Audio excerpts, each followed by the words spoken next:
Joining me now is the independent member for Wentworth, Allegra Spender. It's been a difficult few days for many in your electorate. Can you give us a sense of how they're holding up? Because your seat you do represent the largest number of Jewish Australians anywhere. I do. Look, it has been a really difficult few days. Frankly, it's been a horrific year. Often, many Jewish Australians tell me that this has been the hardest year in living memory. Children of Holocaust survivors talking about, how they never believed they would see this in this country, and just the fear I think that so much of the community has. The anti-Semitism. Let me start with that. I had a group of young people from Wentworth from all sorts of schools together, and we're talking about the issues that were important to me and them, and I talked about anti-Semitism. And one Jewish boy talked about how the fact that, they're scared to walk down the street wearing uniforms that show, the Star of David, and that they had a person drive past and perform a Nazi salute and, call these things out. It's just unacceptable. And so, but it's important to hear those stories and just say, look, this isn't just about protecting Jewish Australians.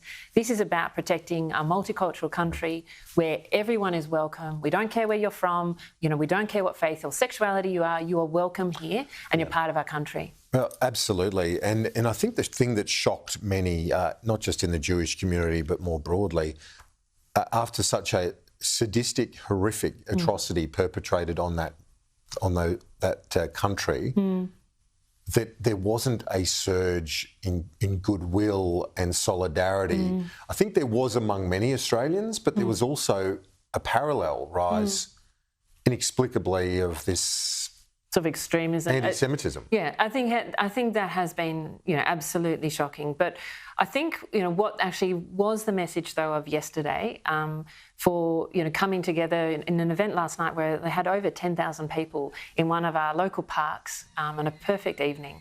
And it was actually, it was an evening that I left actually feeling really hopeful, because it was that the community was coming together and showing enormous strength, and you had leaders from other faiths, from many different people there to be with the Jewish community, and to celebrate really the contribution of the Jewish community, but also the strength in the last year. So that has been, I think, one of the most positive parts of this. And even yesterday, I was speaking to a Jewish community leader, and he showed me this text from a Muslim Lebanese friend of his, where they were basically just sharing their concern and care for each other and their families and what everyone's going through. And I think that is actually what I find most inspiring, is people reaching out across divides and actually coming to our common humanity and the common pain that people are feeling. I think that's the vast bulk of where Australians are at. Unfortunately, those louder, more extreme voices, like, for example, some in the Greens have accused, they're saying that Labor needs to be tougher in calling out Israel, suggesting, Adam Bandt suggests that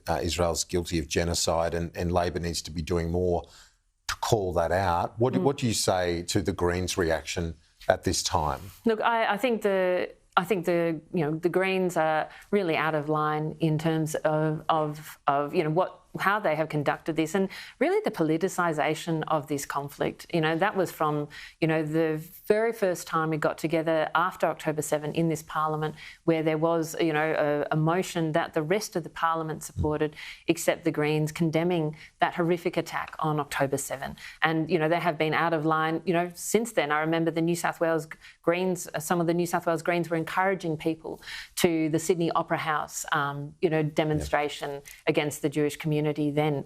I can't believe that they would do that. So they have been out of line. Now, the truth is that this has been a horrific time for Israelis, but it has also been a horrific time, for Palestinian people as well. What Hamas has done has kicked off, terrible situations across the world and terrible suffering. And I think that's what we need to recognise, have that compassion, but also be clear-eyed about how do we get out of it. Did you welcome Mark Butler's comments last night? Was there any difference in what he said to what you'd heard previously from the government? Perhaps it was more clearly put, I think, and I think we should have, as a country, united foreign policy as much as possible. I mean, I genuinely think that's important, and I listened to Richard Marles on the weekend where he said Israel had the right to respond. I thought that was also appropriate. So I think we should be trying to have as much as possible a common approach to foreign affairs, but also a common approach to, I think, recognising the human toll and the human suffering that has been kicked off by that horrific attack on October 7th.